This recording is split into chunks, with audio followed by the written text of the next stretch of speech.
Aprobada la ley de amnistía en segunda votación, ¿qué cree que continúe ahora? Sobre todo porque hay, digamos, expectativas en los familiares, como ha señalado la señora Ortiz, y en organizaciones de derechos humanos que litigan estos casos, que haya una posición pronto de la Corte Interamericana. ¿Usted cree que esto ocurra así? Sí, probablemente, ya tenemos además antecedentes, ¿no? No hay que olvidar que ya tenemos en el Perú, cosa que no pasaba antes, por cierto, dos momentos en que la Corte ha sido muy clara en que estamos en desacato de decisiones de la Corte Interamericana, ¿no? Desde el momento primero en que se indultó a Fujimori, la Corte fue muy clara en que estuvimos en un primer desacato de decisiones de la Corte Interamericana, y un segundo momento fue justamente cuando se aprobó esta ley de imprescriptibilidad de las leyes o de los delitos vinculados con el periodo justamente de 80 a 2000, cuando dijimos que esos delitos no prescribían. La Corte señaló que era un segundo momento en que estábamos incumpliendo decisiones de la Corte Interamericana, incumpliendo con normativa del sistema interamericano, y todo parece indicar que ahora tendremos un tercer momento de incumplimiento, ¿no? Y este tercer momento es probable que seguramente lo que va a hacer el sistema interamericano, la Corte, primero va a pedir información al Perú. Cuando pide la información, seguro se le informará, ya, como digo, tenemos antecedentes sobre esto, le preguntará al Estado peruano, al Ejecutivo, qué va a hacer respecto de esta norma, si la va a promulgar. Hay que decir, por cierto, que el Ejecutivo en anteriores oportunidades ha señalado que está evaluando si la va a promulgar, ¿no es cierto? También lo hizo en el anterior ley, probablemente termine promulgándola, y cuando eso suceda, la Corte suele esperar al momento que la ley ya es ley, ¿no? Para que no digan luego de que no está esperando hasta ese momento final de la norma, claro. Y seguro luego anunciará el desacato, el incumplimiento en un tercer momento, ¿no? Que como digo, no era algo que antes pasaba como Estado. Normalmente nosotros éramos respetuosos de las decisiones de la Corte Interamericana. Hay que decir, además, David, Daniel, que esto sucede en el marco de una sentencia que ha emitido la Corte Interamericana, o en realidad dos, ¿no? Sobre todo, que son Cantuta y Barrios Altos. Estas sentencias que, como decía, también de alguna manera Gisela, quien por cierto a ella y a todas las víctimas, toda la solidaridad, y creo que son probablemente las personas que hay que tener más en la cabeza cuando pensamos en esta ley, ¿no? Normalmente cuando pensamos en las víctimas pensamos en números, en cantidades, ¿no? Y creo que ese es un error, ¿no? Creo que tenemos que pensar en personas, pensar en hechos, pensar en lo que implica que a tu familiar, como decía ella, te lo arrebaten en medio de una noche y luego nunca sepas qué le pasó, ¿no? En Mamá Angélica, en Adelina, en tantas personas, estos familiares que nunca van a saber qué les pasó a sus familiares. O sea, no sé, a mí la verdad que se me rompe el corazón, yo he ido a Lollada, seguro ustedes también, en Ayacucho, y saber que en ese lugar literal se quemaban personas en los hornos. Yo creo que si nosotros fuéramos un poco más conscientes de lo que pasó en este país en el periodo 80-2000, no nos sería tan fácil poder tan impunemente decir que una ley pueda a todas estas personas ni siquiera procesarlas o condenarlas, ¿no? Y creo que incluso los buenos militares, los buenos policías, que afortunadamente hay muchos, estarían de acuerdo con quienes cometieron estos hechos, realmente se les sancione como corresponde, ¿no? Pero bueno, regresando un poquito al contexto, en estos casos, digamos, lo que, como digo, como reitero, estos dos casos, Retus y Cantuta, lo que generaron es una obligación de investigación y una obligación de sanción de parte del Estado peruano, ¿no? Y justamente todo lo que implique no sancionar o no condenar es lo que hace que incumplamos la sentencia. Y fue por eso justamente que el indulto Fujimori, que la no prescripción de delitos, y que ahora esta ley que va a generar que incluso personas no puedan, ya condenadas, puedan salir libres, es lo que genera el incumplimiento, ¿no? Y por eso es que vamos a estar en estos escenarios probablemente anunciados próximamente por la Corte Interamericana, es lo más probable, ¿no?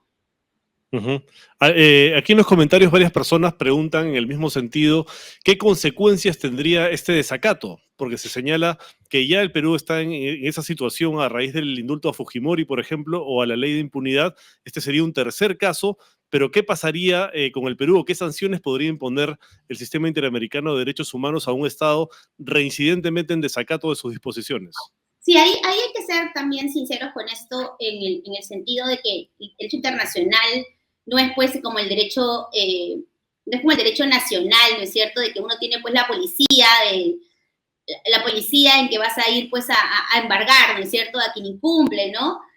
No vas a ir no sé, pues con tu juez a eventualmente generar pues no sé, pues un incumplimiento de ese tipo, ¿no? El derecho internacional no funciona de esa manera, ¿no?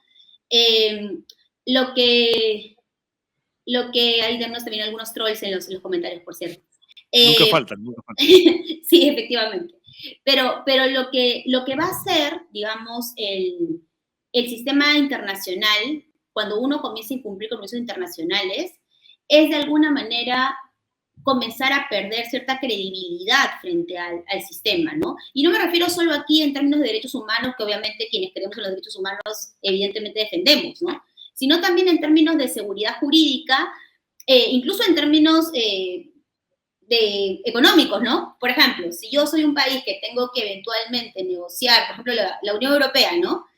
La Unión Europea, cuando tiene que tomar decisiones vinculadas con quién va a negociar, tiene unos estándares de derechos humanos relativamente altos. Y por eso recordemos, por ejemplo, cuando se tenía que decidir si se iban a establecer ciertos estándares vinculados con la minería, se cambiaron incluso algunas normas para poder flexibilizar esos estándares, porque si no la Unión Europea no iba a negociar con el Perú, ¿no?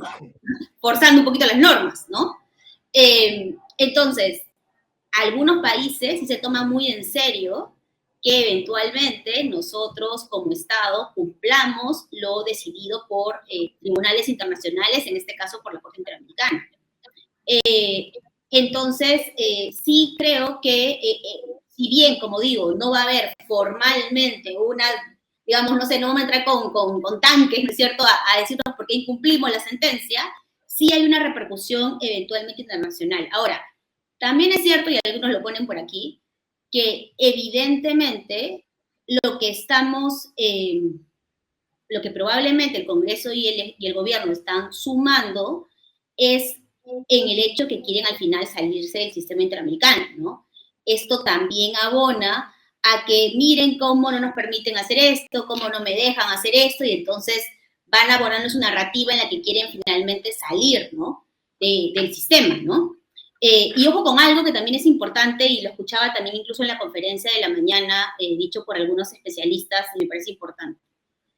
Hay un tratado que es el tratado de los tratados, que nosotros los abogados siempre decimos que es la Convención de Viena, ¿no? La Convención de Viena es muy clara diciendo de que yo no puedo alegar mi derecho interno, por ahí escuchaba a alguien que lo decía, yo no puedo invocar mi derecho interno para incumplir el derecho internacional. O sea, yo no puedo decir mi constitución dice, mi ley dice, eso no se puede hacer. O sea, ningún Estado puede decir mi ley me hace incumplir el tratado. Eso no se puede eventualmente utilizar como argumento porque no es algo que permite el derecho internacional. O sea, nunca nadie, ningún estándar internacional me va a decir, me va a permitir que yo utilice esta ley que ahora están aprobando los congresistas para convalidar que yo, por ejemplo, incumpla el sistema, la Convención Americana, ¿no? Entonces, sí, alguien lo pregunta también por el chat, o sea, no es que porque hemos sacado esta ley y salimos del sistema interamericano, no, simplemente lo que estamos haciendo cada vez más es incumplir mucho lo que está en el estándar internacional y alejarnos, por cierto, cada vez más de derechos humanos que son lo que deberíamos respetar como país, ¿no? Ahora, doctora, por último, en la mañana, si no me equivoco, en la mañana fue que el congresista Montoya, uno de los impulsores, tuiteó, ¿no? Tuiteó que Sí. en el sentido siguiente, que lo que se había hecho en el Congreso de la República era más bien amnistiar a las personas Que no tenían certeza, de su sentencia. Claro, a los militares y policías, ¿no? Cuya sentencia se había basado en un pobre rigor probatorio, en un pobre nivel probatorio. Ahora, Aquí la lo pregunta tengo. es, Aquí lo ¿Cómo? tengo, ¿no? He puesto que no se aplica a quienes han sido condenados por casos que cuentan con evidencia directa, contundente y judicialmente ratificada. Eso puso, ¿no? Que no Claro, aplica, a ellos supuestamente no les aplica. Dice, Pero eso es falso, ¿no?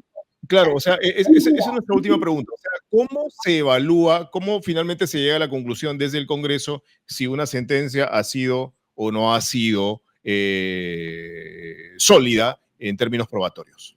pero además, Daniel, eso es mentira porque eso no dice el texto de la norma aprobada. Claro, es para todos, no pone condiciones. La norma dice condenados.